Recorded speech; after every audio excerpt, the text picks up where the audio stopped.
We're fearlessly talking about the biggest stories that matter to you the most. Breaking news, John Calipari is finalizing a 5-year deal to become the Arkansas Razorbacks' next head coach, covering college sports like no one else. The biggest guests in sports. We now welcome in Hall of Famer Jim Calhoun. Such a pride I had, I came to Connecticut. The legend, Tim Tebow, joins us. We'll run it back. I like it. The legend, Herschel Walker.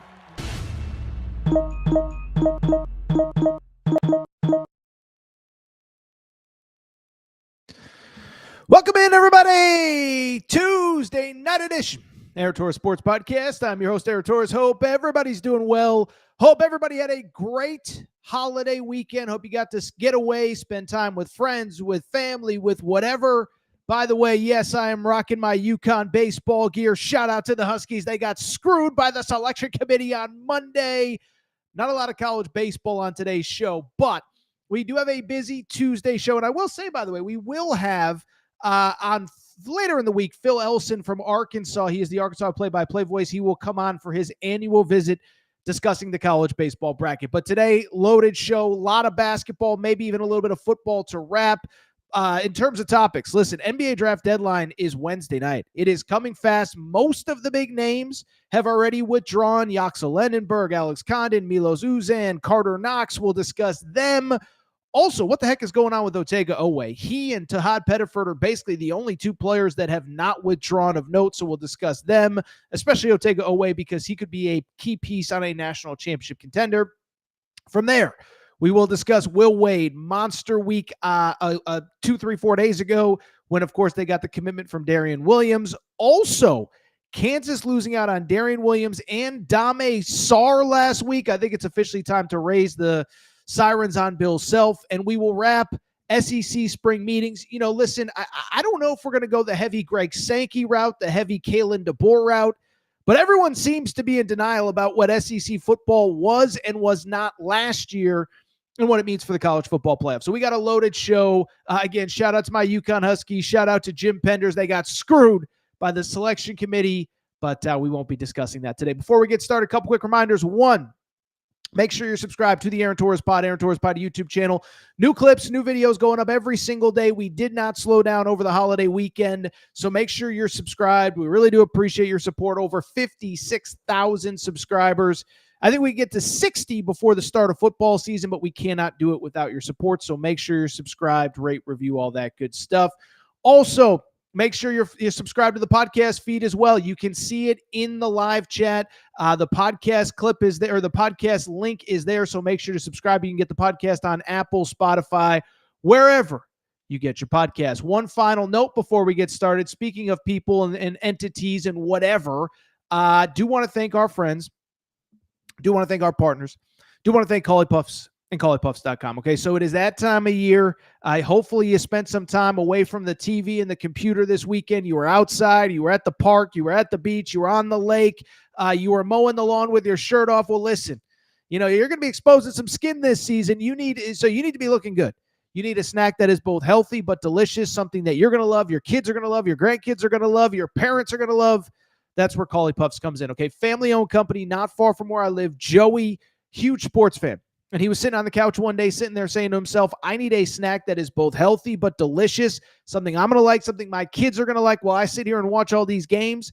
He came up with Collie Puffs. Baked, not fried, avocado oil, no grease, healthy ingredients.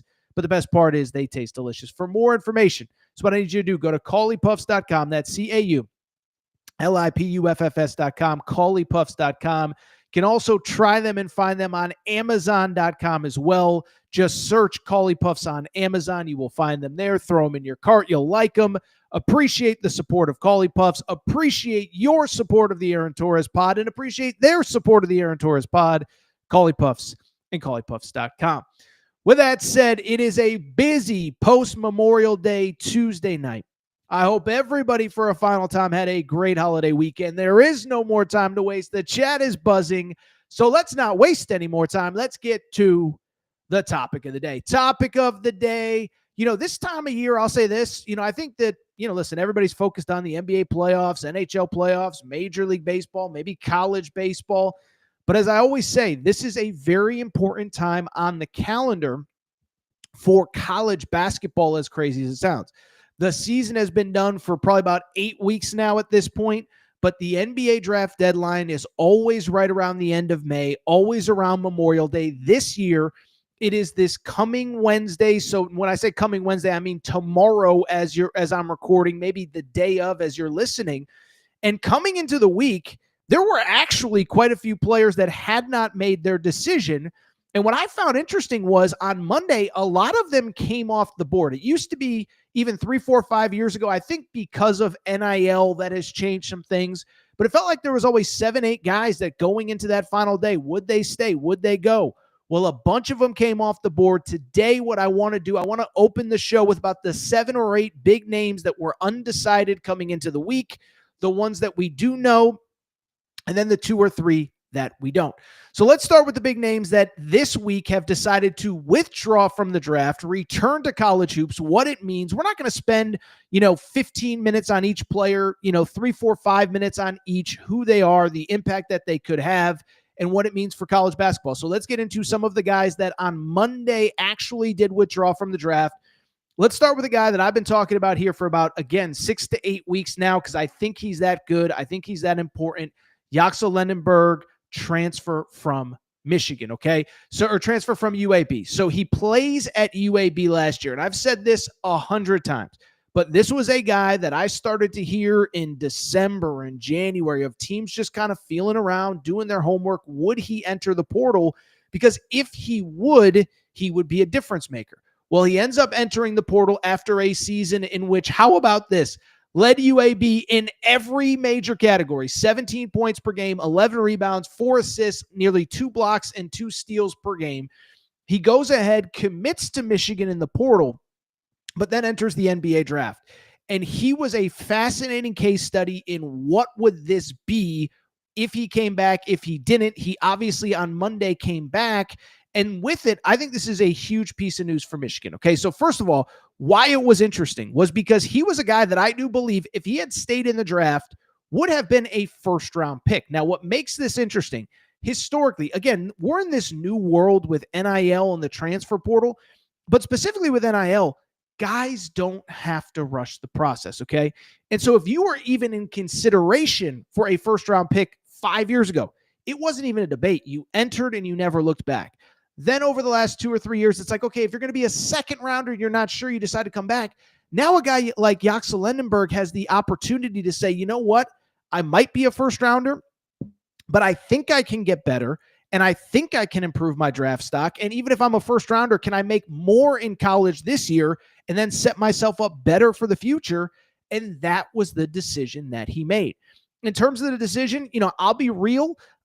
I'm both surprised and not surprised. I'm surprised because, again, I'm still in this mindset of if you think you can be in the first round, you go. And I think it was kind of the opposite. I talked to people at the Combine over the last couple days. Now, I was not at the Combine, but I talked to a bunch of people who were. And basically everybody said, like, look, he's a really talented player. But what we have to remember about him, he really didn't play that much basketball as a young kid. He played 1 year of high school basketball, goes to junior college, goes to UAB.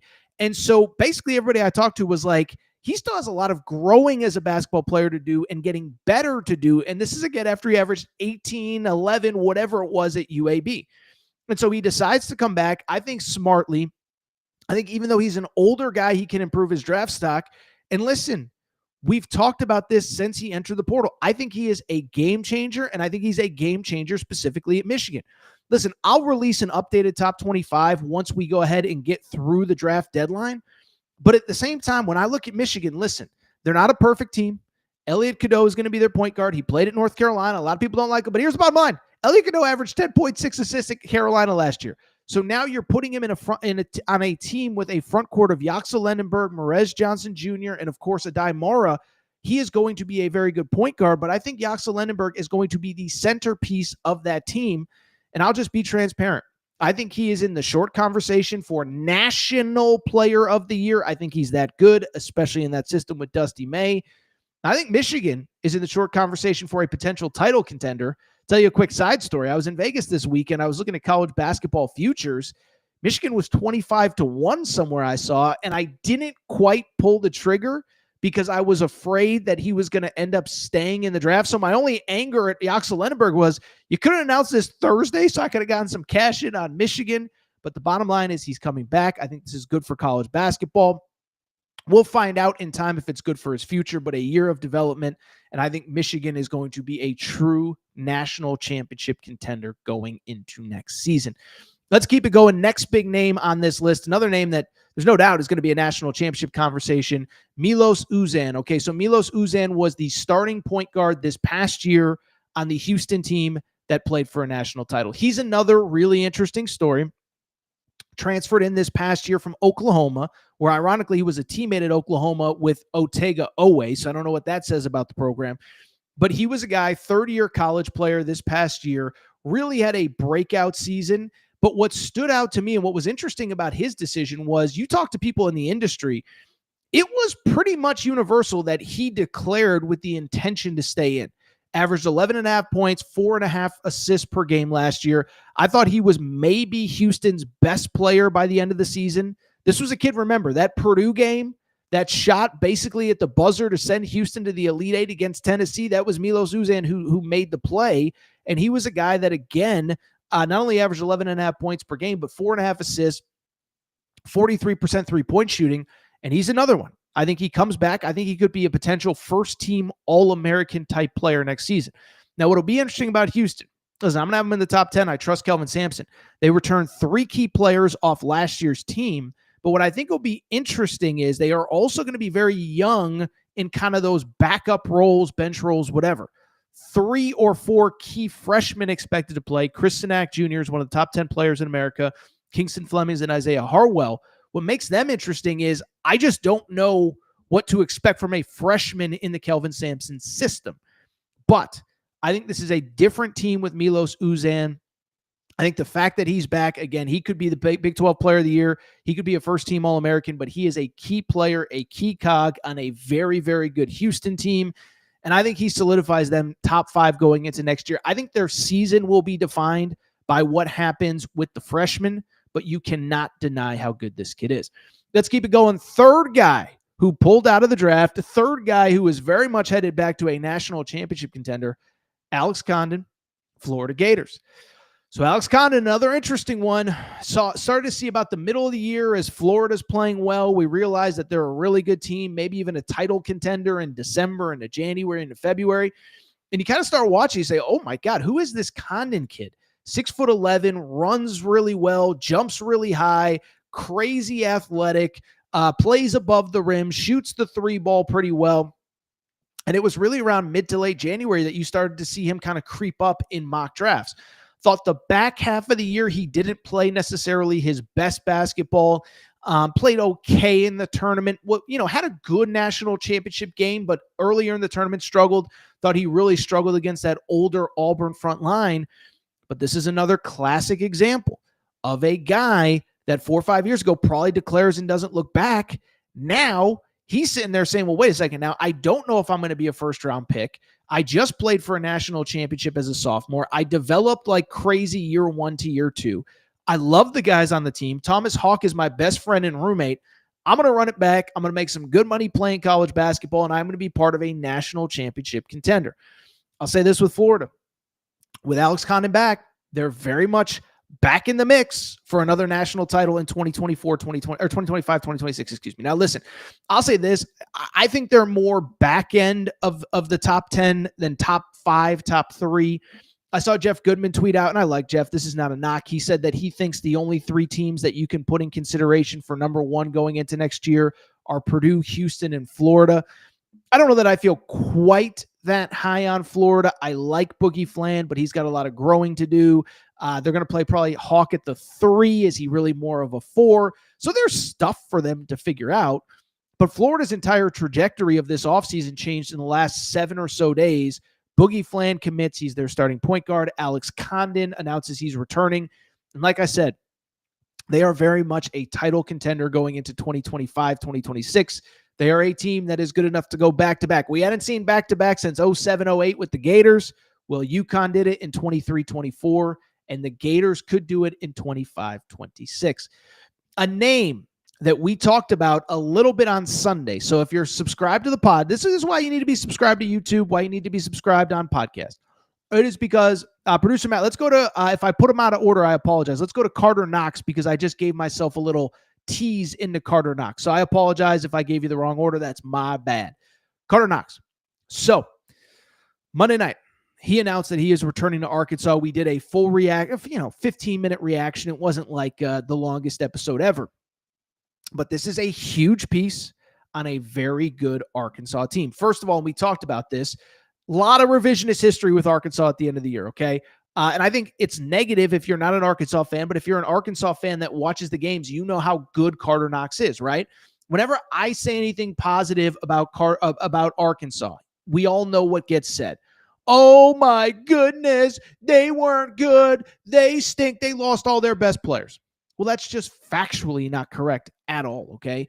And it's not factually correct because Karter Knox was maybe their best player at the end of the season when it counted most. 15 points, 5 rebounds per game over his last 4 games. That included 20 points in that Sweet 16 loss to Texas Tech. And then also 12 points per game over the final month of the season. As a freshman in the SEC, if you average 12 points per game in the toughest games of the year, that is a very good year, and the jump can be made from, freshman year to sophomore year. And so that's why I'm so excited about Karter Knox. That's why I'm so excited about Arkansas. Everybody wants to criticize Cal. Everybody wants to say this. Everybody wants to say that. All I'm here to tell you, at the end of the year, 4 of their most important players were Billy Richmond, Karter Knox, DJ Wagner, and Trevin Brazile, and they are all coming back. I know it's not normal to have retention under John Calipari.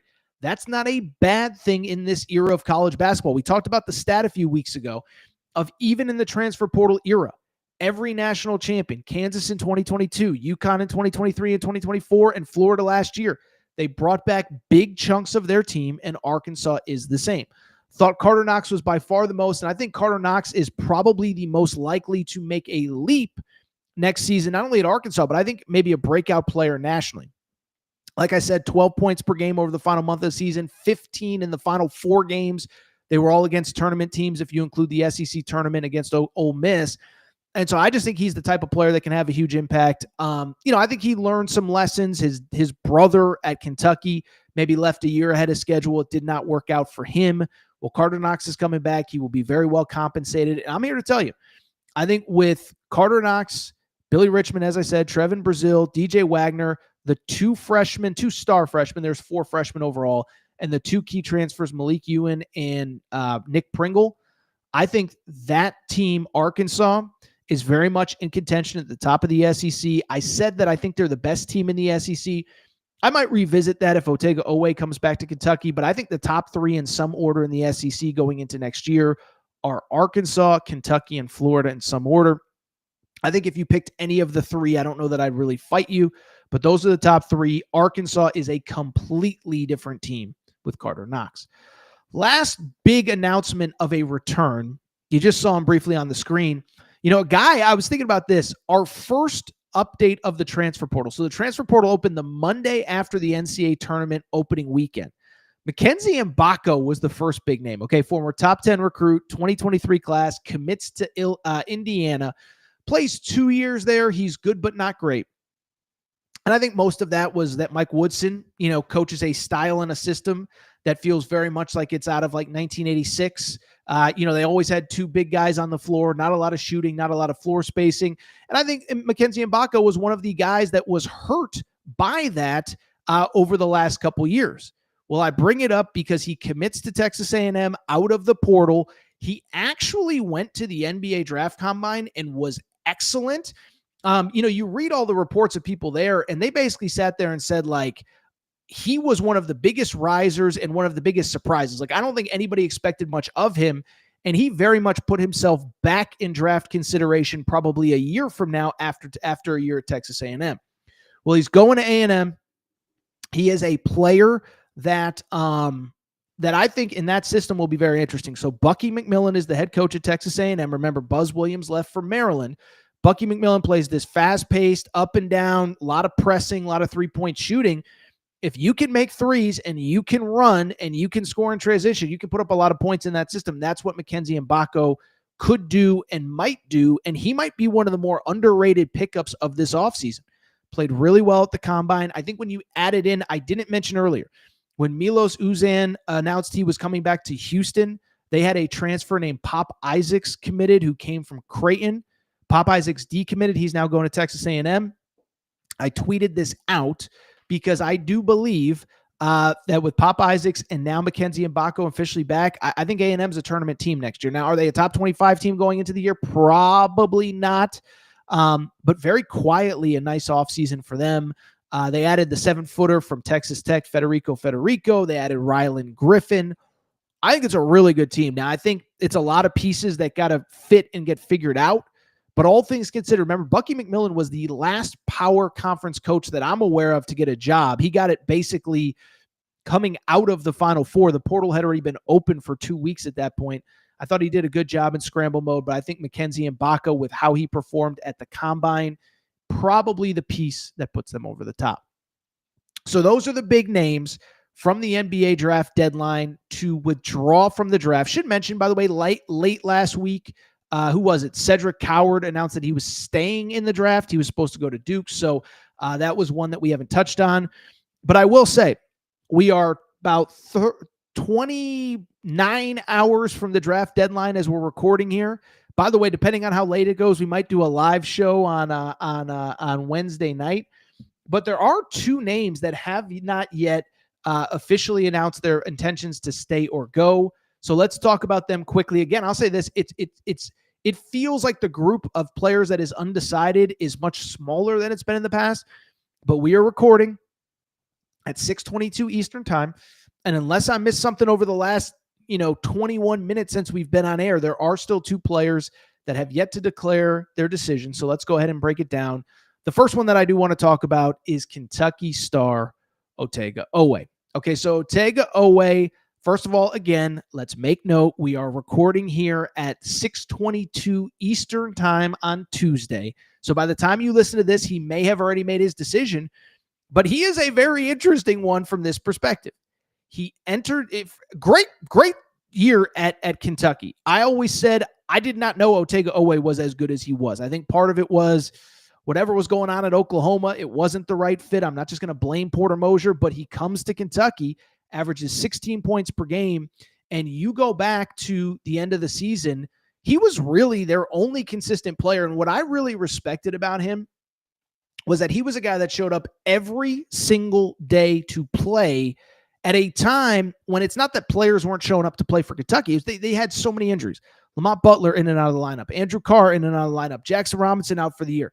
And Otega Oweh showed up every single game, had some phenomenal games late in the season, 27 against Oklahoma in the SEC tournament, including what was essentially a buzzer beater, 20 against Troy in the opening round of the tournament, 15 against Illinois in a win, 13 in the loss to Tennessee. He was basically the only one who showed up for that game in the Sweet 16. Well, I bring it up because after the season ends, he declares for the draft. And I remember, I think we might have been live on air when he officially declared. And I remember saying at the time, like, listen, interesting story, but if he wants, listen, all these guys want to play in the NBA, he should declare. And what he should do is go through the process, meet with teams, do interviews, do whatever, get to know NBA people, have NBA people get to know you. But I said, I was like, I don't think he's going to the NBA. I said, I think the money's going to be too good in college. The role is going to be too big. He's going to be the star at freaking Kentucky, and he'll go through the process and come back. Well, I bring it up because we are, as I said, about 29 hours removed from the draft deadline. We have not gotten word. I would argue he and Tahad Pettiford are the biggest names that, as we're recording, have yet to make an official decision. And I don't want to say that I feel like things are changing because I still think he's coming back to college basketball, but it's certainly getting interesting. And Kentucky fans have watched Florida have a guy come back, Michigan have a guy come back, Arkansas have a guy come back, A&M. I think they're just waiting on Otega Oweh. Like, what are we waiting for, my man? Let's get going here. And so what has changed since the day he declared? I don't know how much has actually changed. First off, I know Kentucky fans kind of at the time, probably about 2 weeks ago, he did an interview where he basically said, like, yeah, I'm all in on this process. And I think the thought process was, wow, he's all in. He doesn't want to come back to Kentucky. It's like, I didn't perceive that comment that way. It was actually, to me, the opposite. Is that's kind of what you want to hear from a guy, right? If you're doing something, do it to the 100% of your ability. And I think all it really said was, like every young player, he wants to play in the NBA. And so if he's going to take 6-8 weeks out of his life to prepare for the NBA draft, go at it 100% and really put yourself in position to get drafted. And so that's what I believe he did. And the thing with Otega Oweh that is so different than so many of these guys with the stay or go decision, he actually played well at the combine. Now, a lot of these guys have pulled out of the draft because the stay or go decision was kind of easy after the combine. I love Darian Williams. We're going to be talking about him in NC State in just a minute. His decision was easy after the combine. Who else? Milos Uzan. I actually think his decision was actually pretty easy. Did not play great at the combine. You go on and on down the list. There were just a lot of guys that didn't get the feedback that they wanted. Otega Oweh was really good at the combine, scored in double figures in both days of scrimmages. By the way, Karter Knox, I think he's going to be great next year, but he was another player. Had a good combine, but not a great one. Anyway, I bring it up because good combine, says he's all in. Does it change anything? I still don't think it does. Listen, I did a quick browse of all the mock drafts before we went live here. Unless something has changed again in the last couple hours. I think I saw one where he was maybe the 57th pick, 56th pick, whatever. By the way, wasn't Bronny the 56th pick last year? Anyway, it has nothing to do with anything. But I've seen a bunch where he's not selected at all. I've seen one, I think, where he was like one of the last 2 or 3 picks, and that was really it. And so listen, we always give this preface of 2 things. Is one, I never tell people what decisions they should make in life. It's your life. Do what you want. And if he decides to leave, that's totally on him. And there's always the possibility, hey, he just doesn't like school. He wants to be done. He wants to get his career going, whatever. But I also think that even with the success that he had at the combine, I do still think he's going to come back to Kentucky. And I'll say this, really 2 things with Kentucky in big picture, with and without Otega Oweh. One, if he's back, I know I said 24 hours ago, I think Karter Knox makes Arkansas the best team in the SEC.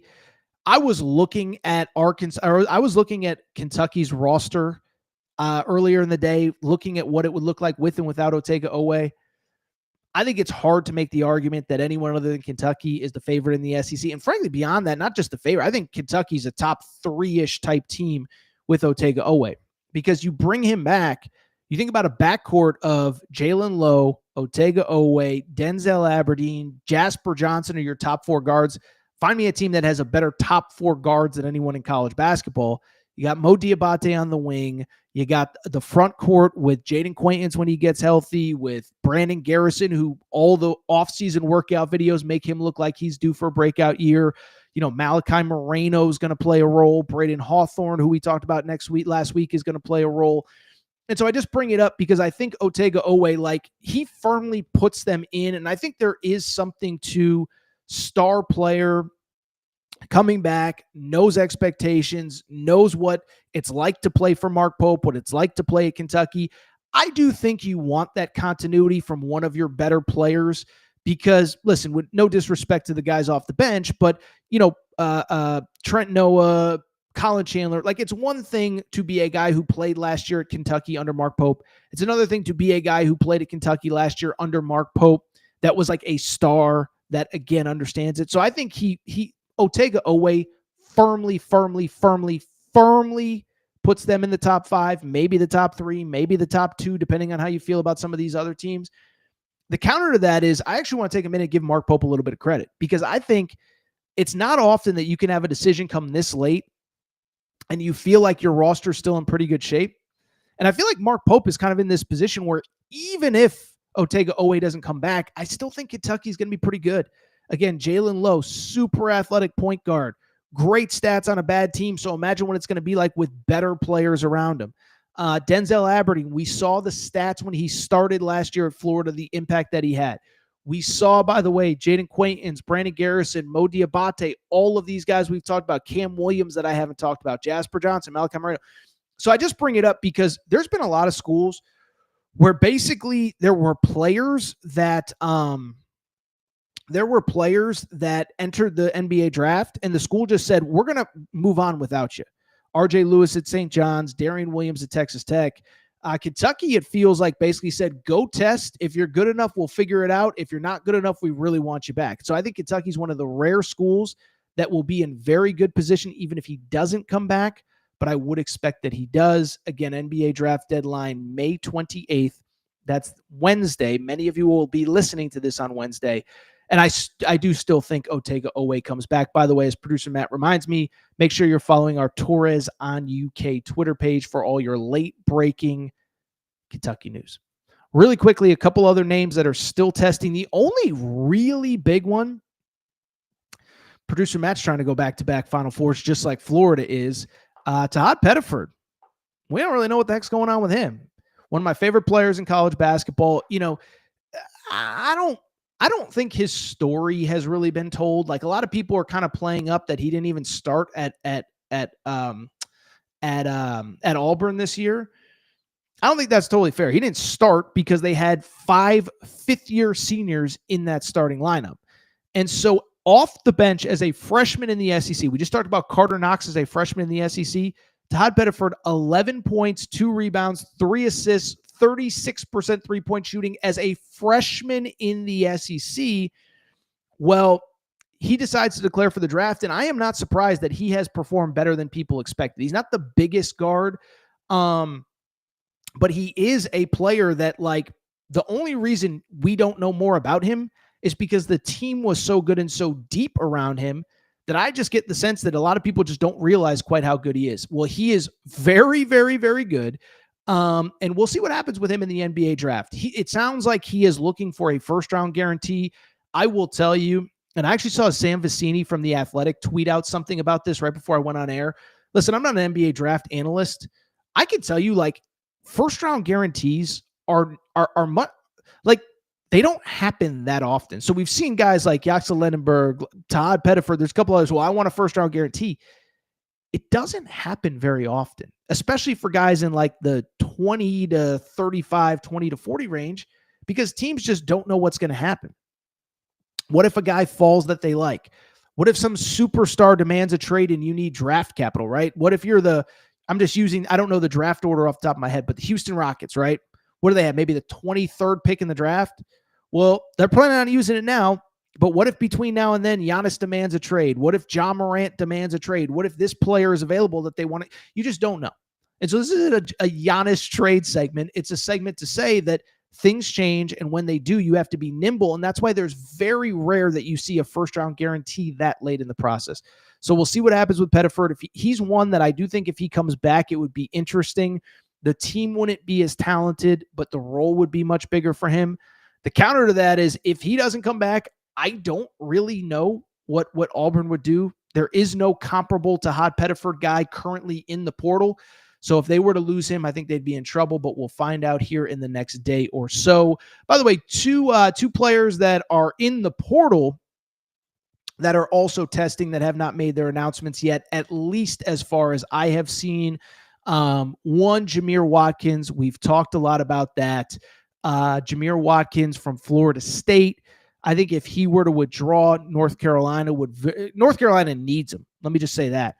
I've heard a little Washington buzz, which is kind of interesting. I think Arkansas, he's a player that Arkansas might sniff around on if they want another big name. I think Arkansas is probably set, but maybe they'd sniff around on him. And then also RJ Lewis. I mean, RJ Lewis, like, season ends with him getting benched. Feel like we haven't really heard much from RJ Lewis over the last couple weeks. Just feels like it's been, quiet. He's going through the draft process. By all accounts, he wants to stay in the draft. I don't think he's getting any sort of guarantees that he was looking for. So what does it mean? I don't know. But this is what you do need to know. Make sure you're locked in. Subscribe to the YouTube page. We'll go live, or we'll do a show at some point on Wednesday reacting to the final few pieces of news. But as of 3:35 Pacific, 6:35 Eastern, Todd Pettiford, Otega Oweh, RJ Lewis, Jameer Watkins. Those are the last really big names that are worth discussing. All right, so what we're going to do, that was a long opening segment. I need a quick break. I need a cup of ice water. When we come back, we're going to talk about a busy weekend. My boy Will Wade. Monstrous weekend for Will Wade. He gets Darian Williams. What does it mean for him? The counter to that, Kansas missing on not one but two high-profile players this past week, and I think there is a conversation to have about Kansas. We'll discuss that. Also, SEC meetings. It's going crazy over there in Destin. We'll take a quick break, discuss it all. Be right back. All right, we're going to get back to the show in a minute, but before we do, I have so many people that reach out and say, Torres, you give me hours and hours and hours of free content every day, every month, every year. What can I do to help support the show? Well, you want to support the show and look good in the process.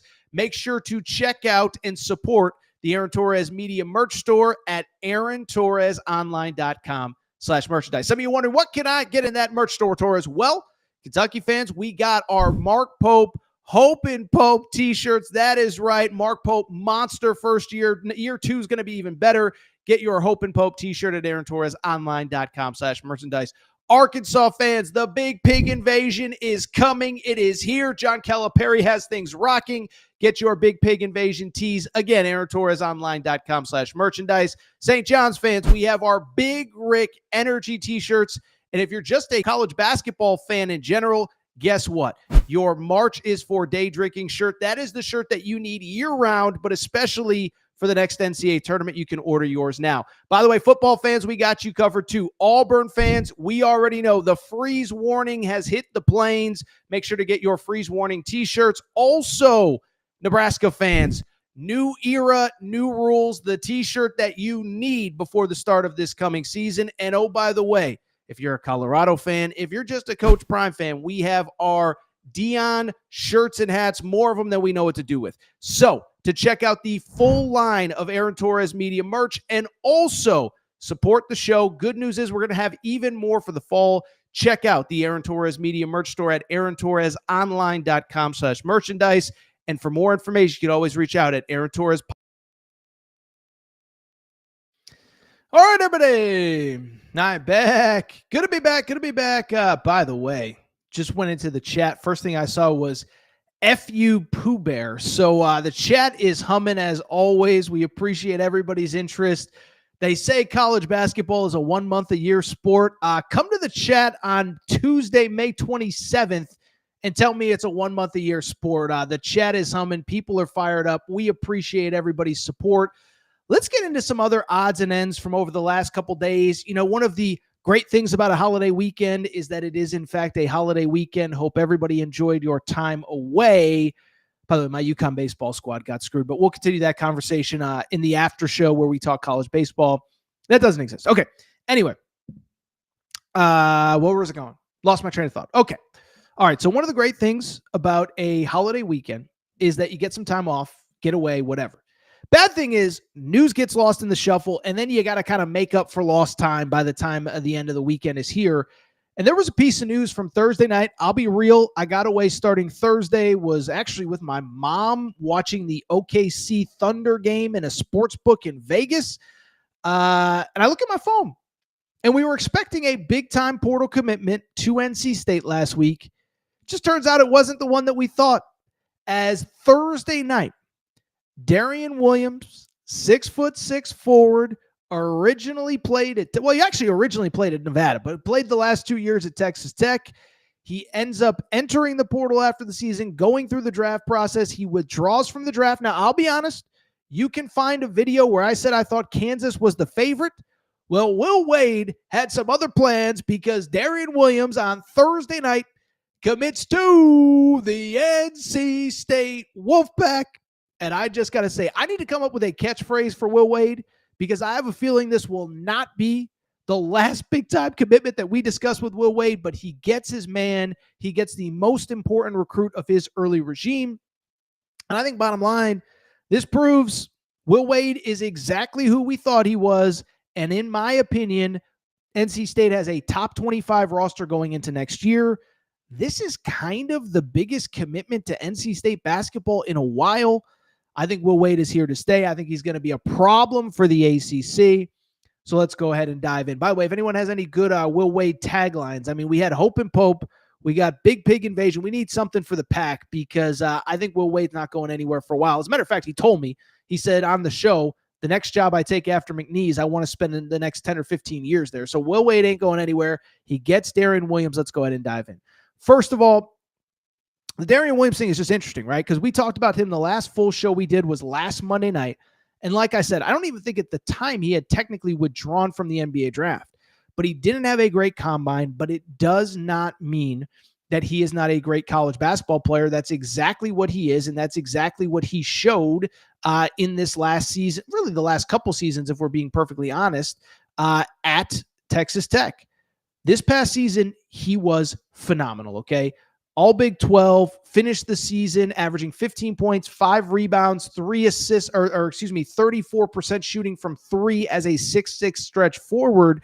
What's interesting is those 3-point stats were actually a little bit down, but like he's the cliche, like Swiss Army knife, can do a little bit of everything, really skilled for a guy his size. And what's also very interesting, at least from my perspective, he played his best basketball late in the season. 23 points in that Elite Eight loss to Florida. How about this? 20-9 against Arkansas in the Sweet 16. 28-6-5 in the round of 32. So when you're playing that well at a level that high, you're a great college basketball player. And listen, there are great NBA draft shows. This is not an NBA draft show. I don't care about how he projects as an NBA player. I mean, I care for him because I want success for everybody. But I care about him as a college basketball player, and he is a really good one. And in my opinion, he is the key piece, the most important piece to a now very, very, very interesting NC State squad, okay? And this is why you hire Will Wade. We told you. I said it last week when I thought PJ Haggerty was committing. By the way, the PJ Haggerty thing's another conversation. I don't think we'll really discuss it. That I feel bad for the kid because the dad just totally screwed that one up. But anyway, this is why you hire Will Wade. And it's funny, right? We're going to talk about Kansas in a minute. Why can't they close on guys? How good is Carolina? And the thing I keep coming back to is something that Will Wade actually said on this show. He said it doesn't matter how much money you have in NIL. Everyone wants to talk about NIL this and NIL that. He said you have to have people on your staff that have the relationships to get in touch with these kids. It doesn't matter. Everyone thinks you just throw money. Everybody's got money, but do you have the relationships to get a kid on campus, to convince them that you're the right school? Do you have the information that they want to hear?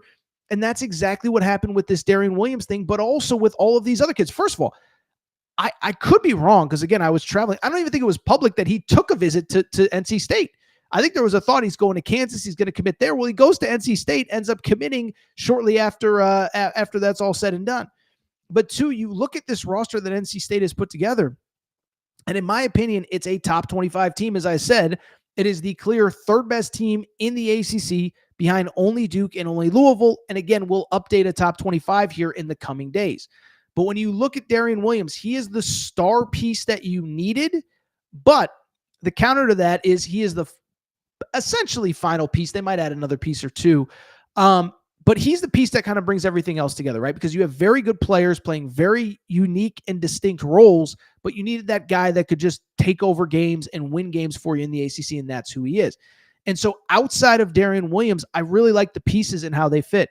Trey Holloman, I've mentioned this, I think, a few times now, but I was at one of his first college games. Michigan State played one of those aircraft carrier games against Gonzaga back in the 2022-2023 season, I believe, or maybe it was, 2022-2023.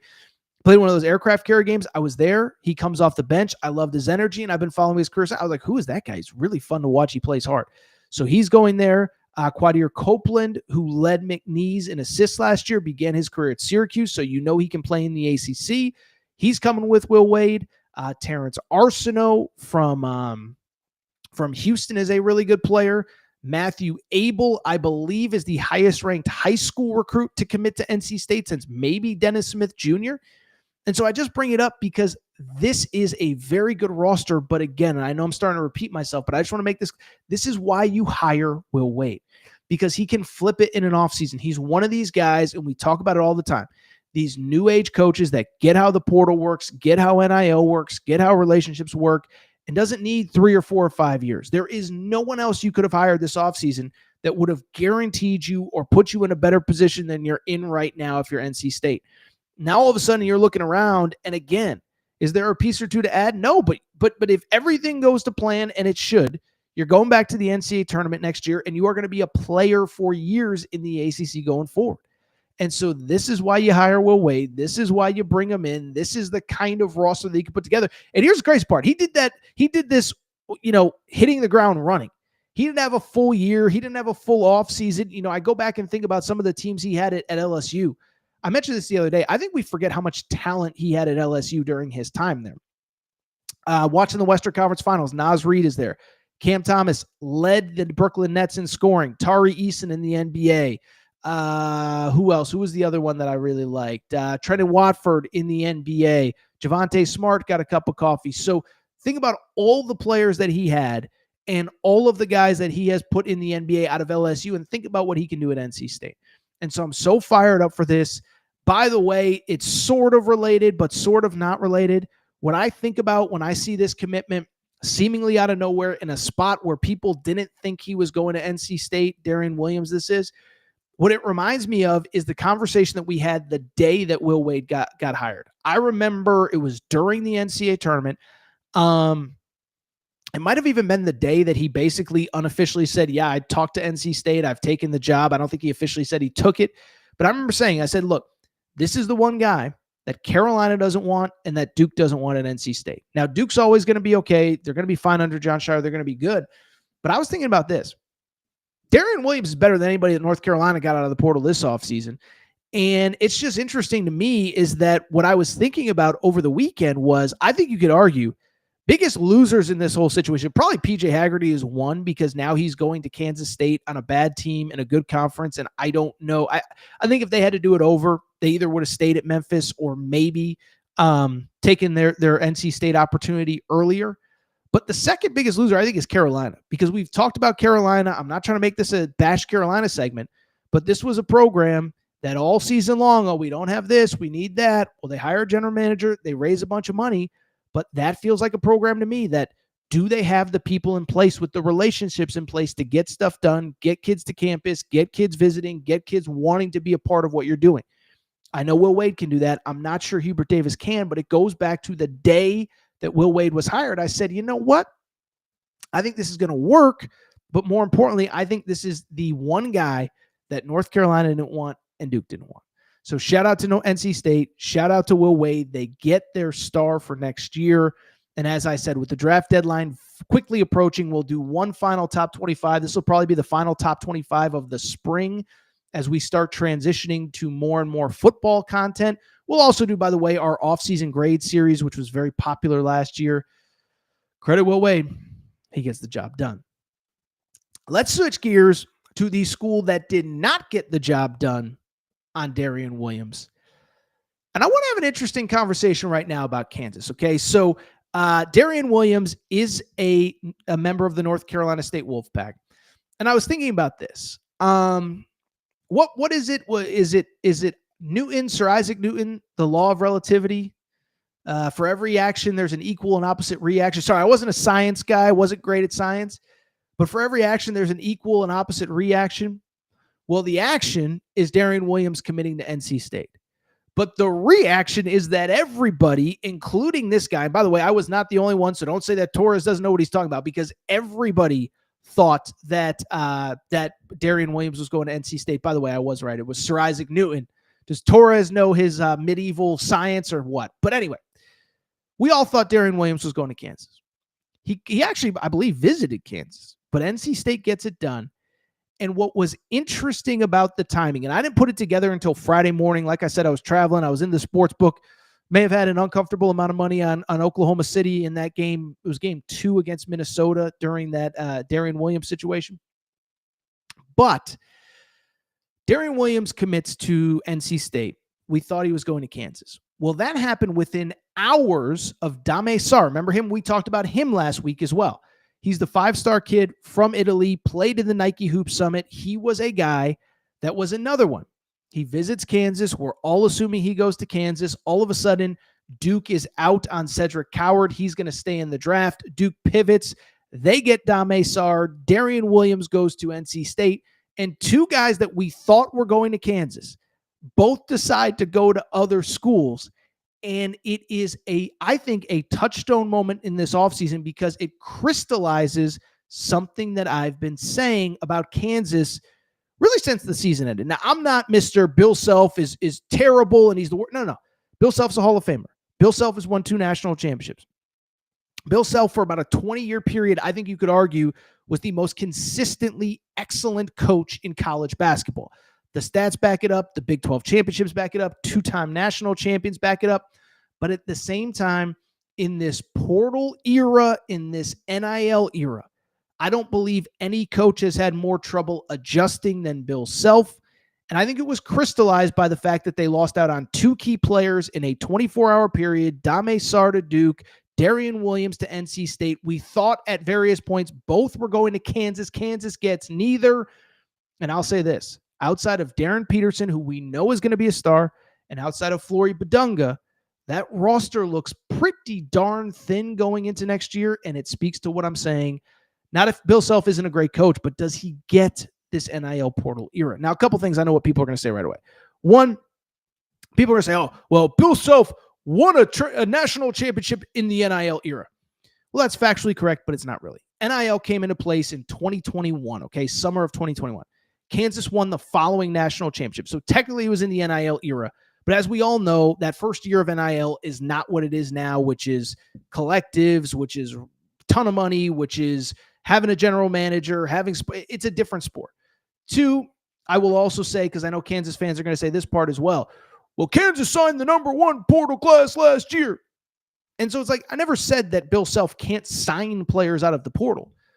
But whether it's evaluation of players, whether it's getting fits to his system, whether it's whatever, it clearly didn't work last year. And I don't think you can solely blame it on the players. I don't think you can say that it's all AJ Storr, Rylan Griffin, all these guys' fault, because they were all highly ranked by every recruiting service that does portal rankings, including Aaron Torres Media. I had AJ Storr as the #1 player in the transfer portal. And so at a certain point, it does start with the guy at the top, and this is becoming a consistent thing. 3 seasons ago, so really 2 seasons ago, you get Hunter Dickinson, #1 team in the preseason, end up having a disappointing year, whatever. I don't even remember how that season ended. Then this past year, preseason #1, Hunter Dickinson comes back. DeJuan Harris is back. You have all the big portal additions. You have, again, AJ Storr, Rylan Griffin, David Coit, on and on. Excuse me. And you end up struggling. You end up finishing, what was it, 7th in the Big 12, something like that. You lose to Arizona in the Big 12 tournament. You lose to Arkansas in the NCAA tournament. And something just isn't right. And so to me, listen, I think it's kind of a perfect confluence of events, but I also just don't know if Bill Self, if the way he does things is right for this era. And that's not a negative. It's just a reality. One, Kansas fans will tell you, I think the X's and O's for the first time, you can kind of question a little bit, because he doesn't emphasize shooting. He doesn't, a lot of things that matter in college basketball, he doesn't seem to care very much about. You look at some of these teams in the Big 12 that are having success. Texas Tech shoots a ton of threes. Everybody on the team can shoot. BYU shoots a ton of threes. Basically, everybody on the team can shoot. Tommy Lloyd, obviously an offensive innovator at Gonzaga. Now he's at Arizona. They can score in bunches. And so how Bill Self coaches, not an emphasis on three-point shooting, but I think more than anything, to me, I think it's roster building as well. I think it's a little bit of, I think he was just better in the previous era. And that's not a knock, it's just a reality. But I do think he was a guy that was best when he had players in his program 2, 3, 4 years, had him in the program, got him used to the system, got him adjusted, got him this, got him that. And then they would thrive in year 2, in year 3, in year 4. Christian Braun in the playoffs. Go back and look at Christian Braun highlights from his first year at Kansas versus the last year at Kansas when they won a national championship. Ochai Agbaji, Jalen Wilson. And I know Jalen Wilson was a transfer, but you get the point. It just feels like there's something lost in translation. I think part of it is it's just harder on both sides to keep guys in the program for that long, but it just is. And it's not always the player's fault either. I think a lot of times we always just assume that anytime a guy enters a portal, well, he doesn't want to play and he doesn't want to compete. He doesn't want to stay. But I also think there's something to a lot of these coaches sit there and say, well, I could get this guy now, but I got to kick this guy out. And they end up losing guys that would be good program players in a different era. So I could go on, but something just doesn't feel right with Kansas. And a couple things. One, like I said, this is a roster that is as unimpressive and underwhelming as any Kansas team I can remember. And I know by almost any other school standards, that's like Kansas's roster isn't terrible by, other school standards. It's terrible by Kansas standards, though. And I understand most schools would love to start with Darren Peterson and work from there. But after you get to Darren Peterson, after you get to Badunga, there's just not a ton that gets you really excited. And so I think it's interesting. I don't know about the staff. It feels like the staff is kind of playing out of that like 2013 playbook that worked back then, but it isn't working now. I didn't love, by the way, remember one of their longtime assistants, Norm Roberts, retired. Jock Vaughn gets hired as an assistant. That's a guy that comes straight from the NBA, no college background. And I just don't know if it's going to get better. But I think that moment on Thursday of last week, I think it crystallized. Like, there's something just not right at Kansas. Kansas fans can deny. By the way, I think there's a lot of Kansas fans that aren't denying it. But I think there's Kansas fans that are denying it. Torres, you don't know what you're talking about. All I'm saying is back-to-back years, start number one in the country, you struggle. You get Darren Peterson out of high school, but he was an Adidas kid. He was always going to an Adidas school, whatever. But this offseason, man, it's like, dude, think about some of the guys they missed on, some of the guys they didn't get. And it's like, I'm just looking at, all I'm saying is I'm looking at rosters. And right now, Houston's is better just in the Big 12. BYU is better. Arizona's better. Texas Tech is better. Iowa State's better. Kansas is like a top 20 team, but they're not the team that we're used to. I just think it's worth noting. All right, this is what we're going to do. We're going to take one more break. When we come back, we'll see if there's any questions or if people are just still fighting with each other. If you want to fight, that's okay too. But what I want to do is I want to come back. I want to talk about SEC spring meetings because it feels to me like there's a lot of revisionist history about what we saw in SEC football last year. And really just Greg Sankey is going to stuff the 16-team playoff down our throat, whether we like it or not, right? Quick break. Be right back. What's up, everybody? It's AT, and I've told you before, when I'm on the road, when I'm podcasting, sometimes you end up looking like a slob. Look at me, mismatched socks, I'm wearing shorts. What am I doing? The folks at Firebox said, Torres, let's get you some fresh gear to look better when you're on camera. Well, what do you think? This is all part of the spring collection for Firebox. These jeans, perfect when I want to go to games, casual, serious, business casual, you name it. Got the quarter zip. And oh, by the way, we got this perfect zip. This is the perfect spring, summer zip that you can wear when you're out with friends. Maybe it gets a little chilly. Maybe it's a little chilly in the morning. Perfect for all occasions. So this is what I need you to do. If you like what you see, and you should, what I need you to do is visit Firebox.com. That's Firebox.com, F-I-O-B-O-C. By the way, Firebox has a special promo code for listeners of the Aaron Torres pod. Use promo code Torres and get 20% off your purchase. Thank you again to Firebox. By the way, make sure that you're following them on social media at Firebox, F-I-O.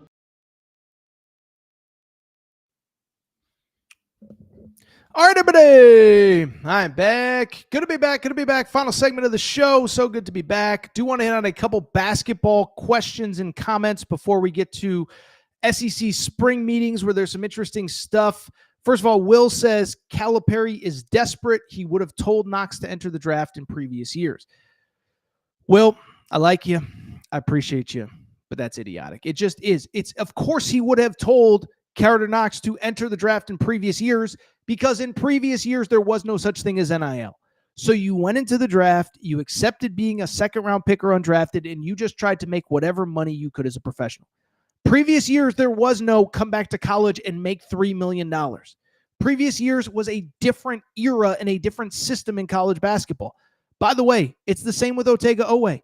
If this was 5 years ago, he would have declared and not looked back. But now he's like, do I go and be a second-round pick and start my career, or do I go and go back to Kentucky and make $3 million or 2.5 or 2.2 or 3.2 or whatever it is and develop? It's a different era. It's a different world. I'm sorry, but that's the truth. Producer Matt, I saw you, Cameron. Let's pull that one up. I got it right here. Cameron Julian, I believe you're a KU fan, Cameron. KU just had the worst 2 seasons under Bill Self. Can't have a third year like that. Listen, Cameron, I appreciate the transparency. A lot of Kansas fans refuse to acknowledge what I'm saying. And again, it's not that Bill Self is the worst coach that has ever walked the face of the earth. It's not that he needs to, like, I don't even know that I believe that the game has passed him by. I do think he has struggled in this era.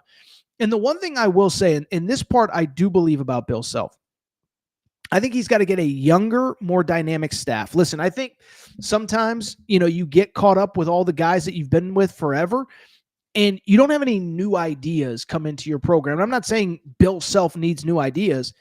I do think he needs some new ideas in recruiting. And the one thing about recruiting, and I think this is probably part of what North Carolina is struggling with as well.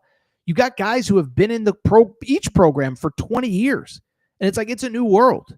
You need guys that have relationships that can get the job done. The Will Wade conversation that we had earlier in the show about, just basically the impact that, Will Wade saying, you need those relationships, et cetera, et cetera. So anyway, Cameron's right. I'm glad that we have at least some Kansas fans that are willing to acknowledge the state of things. And it's not terrible. Like I said, you might have the number one pick in the draft on your roster. Kansas's situation is a situation that 320 of 340 Division I programs would like to have right now. It's just that we're comparing them to the standard of Kansas under Bill Self, and Kansas really of the last 100 years, and the 2 seasons that they've had are not up to that Kansas standard. All right. Will Torres cooked me. Will, you're my boy, Will. I assume it's gotta be a guy, right? Will, you're my boy. Don't worry about it. Listen, sometimes I gotta keep my live chat in line.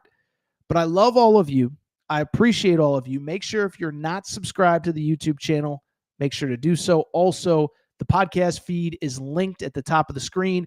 Do your boy Torres a favor. Go there, click the link, download a bunch of old episodes, and make sure you're subscribed to the pod. That actually really does help, as crazy as it sounds. We really do appreciate your support. All right, there is one more topic that I do want to get to, and that is what is going on right now in the state of Florida, okay? So this week is SEC spring meetings. And SEC spring meetings, I'm sorry, they basically serve as an SEC propaganda tour. I'll tell you what it is that it's all the big national writers. They want a vacation. They want a free trip down to Florida. And I will say, like, it's a situation where if you're a diehard, like, Big J reporter, all the football coaches are there, all the basketball coaches are there, the conference commissioner is there, all the ADs are there. And so you do get good access. You rub elbows, you go out for drinks, you get some whatever. And that's how you build relationships with all of the power players in the SEC. I don't blame the media for going there, but it does turn into a little bit of an SEC propaganda tour. Greg Sankey is all over this 16-team playoff, and I saw Scott Strickland, the Florida AD, said we need to eliminate a committee because the committee was not the issue with SEC football last year and Alabama not getting in. The committee was not an issue with Ole Miss not getting into the playoff. You know what the issue was of Ole Miss not getting into the playoff? Losing to freaking Kentucky at home. That was why Ole Miss didn't make the playoff. And so I bring it up because I thought there was one comment from one coach who I do like that I thought, again, just crystallized this nonsense propaganda tour out of the SEC. And it came from Yaxel Lendeborg. Okay, so I like Yaxel Lendeborg. If you listen to the show around this time last year, I coined a phrase. I said, "Don't doubt DeBoer," because he was coming from Washington. I think they called him what they call him, Matt, Pac-12 Harsin or Husky Harsin. That was what they called him. Basically said he's from the Pacific Northwest. He's going to be Brian Harsin 2.0. Brian Harsin, of course, was the failed Auburn head coach who came from Boise State. And Yaxel Lendeborg, I thought, knocked it out of the park the first 6 months on the job. Said all the right things, hired all the right people, except for Ryan Grubb. That wasn't his fault, but hired a great recruiting staff. They put together, at one point, it looked like they might have a historically great recruiting class. They end up with a great recruiting class. So I like Yaxel Lendeborg. But what we also can't deny is that when they took the field, there was a little bit left to be desired. It wasn't just the 9-3 season. It wasn't just the individualized losses that they had, but it was a lot of what we talked about on the show at the time. The standard that Nick Saban set wasn't just wins and losses. It was you act a certain way, you handle yourself a certain way, and there's a zero tolerance for stupidity in this program. And so you go back to Alabama last year, think about all the dumb stuff they did at the worst possible time. Malachi Moore kicking the football late in the Vandy game when the game was decided. There was a big penalty which kind of screwed up everything in the Tennessee game. There was the video of players and staff members walking into Neyland Stadium with cigars. Remember, the cigar celebration is the customary celebration after you win the game. Alabama players and coaches, or at least support staff members, were walking in with cigars in their mouths. And you don't think Tennessee fans enjoyed that when Tennessee beat them on the field. So yes, Alabama did not live up to the standard, but there were cracks in the foundation. There were cracks in the armor, whatever you want to call it. But of course, can't say that. You got to blame the powers that be in college football, which is exactly what Yaxel Lendeborg did. You could pop up the tweet, producer Matt. This is from Brett McMurphy, who's there. It's a quote from Yaxel Lendeborg. He said, Yaxel Lendeborg on being left out of the college football playoff last year. You wonder what would have happened if other people would have played our schedule. You wonder what would have happened if some other people would have played your schedule? Well, let's go ahead and break it down, because I can tell you what would have happened if other people played your schedule. First off, listen, let me even backtrack, because I'm going to kind of go in on Yaxel Lendeborg here. But to Alabama's credit, they did beat Georgia at home. To Alabama's credit, they did go to LSU and smack them around. I still don't understand why Brian Kelly had no idea that Jalen Milroe likes to run the football, but that's another conversation. But there were some great moments in year one of the DeBoer era. And there were certain reasons that were out of his control why they weren't better. Jalen Milroe, I think, was one of them. I think he kind of had to play Jalen Milroe. I don't think he wanted to play Jalen Milroe. I don't think Jalen Milroe is a great quarterback. Whatever. What you also can't deny is that the schedule is not why they were not in the college football playoff. You know why they weren't in the college football playoff? It was because there were teams on the schedule that they were supposed to beat that they didn't.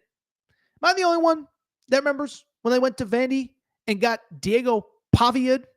Diego Pavia rushes for 1 billion yards. They can't get him off the field. And Vandy beats him. By the way, it wasn't like Vandy was some great team. I went back and looked it up today. Vandy's other SEC wins last year, outside of Alabama: Auburn, 5-7. Kentucky was what, 4-8? Kentucky did not have they had one SEC win. Auburn struggled all year. Those were Vandy's other SEC wins, except for Alabama. They beat Alabama. Oh, by the way, right before the season ends, they go to Oklahoma. Oklahoma, the team that lost to they got killed by South Carolina at home, lost to Tennessee at home, lost to Missouri. They were 5-6. They were 5-6 coming into that game, 5-5 coming into that game. And they beat Alabama. And oh, by the way, don't tell me that, it was some kind of moment in time where Oklahoma figured things out. Oklahoma then proceeded to lose at LSU and then lose in their bowl game to Navy. So when Yaxel Lendeborg says, I'd like to see how other teams would have done against our schedule, you know how Navy would have done? Navy would have beaten one of those teams that you lost to, because they did beat one of those teams that you lost to. So I am so tired of this. And to me, we haven't talked much about this college football playoff expansion because I don't want to get whiny. And two, it feels inevitable. But we have to stop with all of this revisionist history with the SEC in football in 2024. Listen, college baseball World Series, college baseball tournament starting this week. The SEC is by far the best conference in college baseball. College basketball, we love college basketball. The SEC was by far the best conference in college basketball. And I think you can argue that the SEC, top to bottom, is still the best conference in the sport. I'm not going to argue that. But they weren't the best at the top of the sport last year. Ohio State won the national championship, beat Notre Dame. Penn State was in the quarterfinal. And I was thinking about this. Take Alabama out of it. There wasn't a great team in the SEC last year, period. Georgia won the SEC, but that wasn't one of the best Georgia teams. Texas finished in second. Texas lost every big game they played. They lost to Georgia twice, including in the SEC championship game. And then remember, they lost to Ohio State in the semifinals of the college football playoff. Now, that's not a knock on Texas. It's just a reality that you go back and look at their schedule. Best regular season win was what? 8-4. Texas A&M. Is that the best win they had? Maybe a lousy Michigan team. Maybe a lousy Vandy team. They didn't beat the cream of the crop. They beat Mississippi State. They beat Kentucky. They beat Arkansas. They didn't beat the best teams in that league. And oh, by the way, get to the playoff. I guess you could say Clemson was probably the best win on their schedule. Struggle against Clemson at home. Struggle against Arizona State. So the SEC didn't have any good teams. But I'm looking at Yaxel Lendeborg, and it's like, dude, I love Yaxel Lendeborg.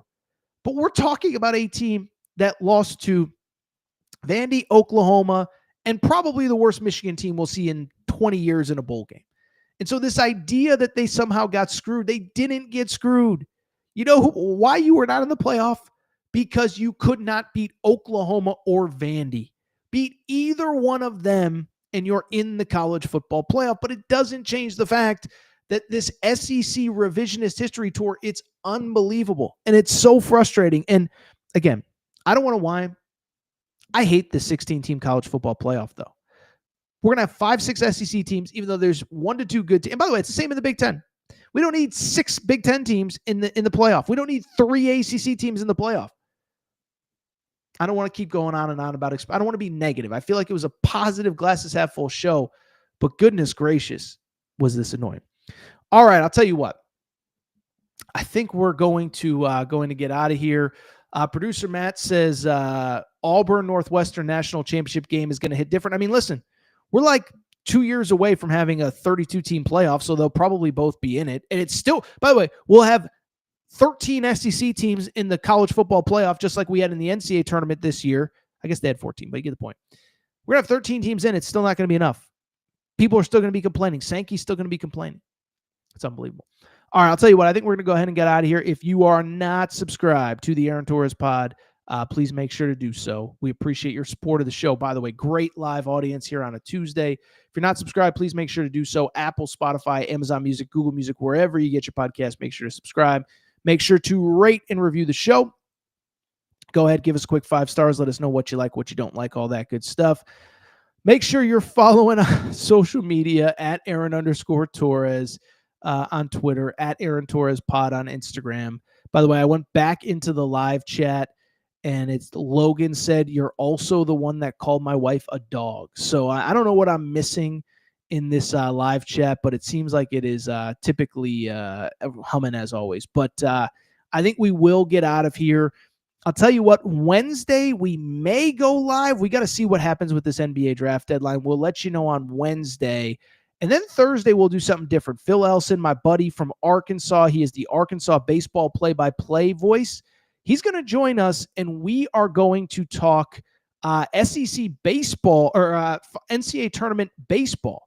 Phil comes on once a year. We preview the baseball tournament, and I am so excited to have him join me on this show. Time for me to go. Appreciate your support. If you're not subscribed, make sure to do so. Shout out to Torrent Craig.